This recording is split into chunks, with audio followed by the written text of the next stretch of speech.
রাজনীতির ময়দানে কি করছেন সানি লিওন? পর্ন জগৎ থেকে নিজেকে গুটিয়ে বলিউডে থিত হয়েছেন সানি লিওন। সিনেমায় নায়িকা চরিত্রে অভিনয়ের পাশাপাশি তিনি আইটেম গানের সঙ্গে নেচে ব্যাপক সফল হয়েছেন। এই বছরের শুরুতে শোনা গিয়েছিল আসন্ন লোকসভা নির্বাচনে প্রার্থীদের পক্ষে প্রচারণা চালাবেন, কিন্তু তা না করে নিজের মতোই নামতে চাচ্ছেন রাজনীতির ময়দানে। সম্প্রতি এমন একটি তথ্য সামনে এলো ভারতীয় গণমাধ্যমের। তবে বাস্তবে নয়, সিনেমার পর্দায় রাজনৈতিক নেত্রীর চরিত্রে দেখা যাবে সানি লিওনকে।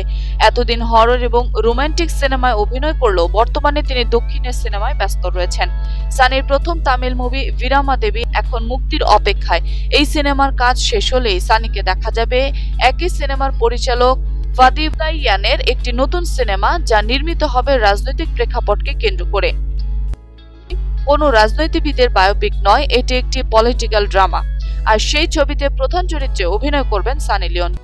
যদিও বিষয়টি নিয়ে এখনো মুখ খুলেনি তিনি, তবুও দর্শকরা তাকে নতুন চরিত্রে দেখার জন্য আগ্রহ প্রকাশ করেছেন। তবে শুধু তামিল ছবি নয়, মালায়ালাম সিনেমাতেও অভিনয় করছেন সানি, যার নাম রঙ্গিলা। সিনেমাটি পরিচালনা করেছেন সন্তোষ নায়ার। এর আগে শত্রুঘ্ন সিনহা, জয়া বচ্চন, পরেশ রাজওয়াল সিনেমা জগতের পাশাপাশি রাজনীতি জগতেও পা রেখেছেন। তবে সানির এই মুহূর্তে রাজনীতিতে আসার কোনো ইচ্ছে নেই বলে জানালেন সাবেক এই অভিনেত্রী। বলিউডে শেষবার তাকে দেখা গিয়েছিল তেরা ইন্তেজার সিনেমায় আরবাজ খানের বিপরীতে।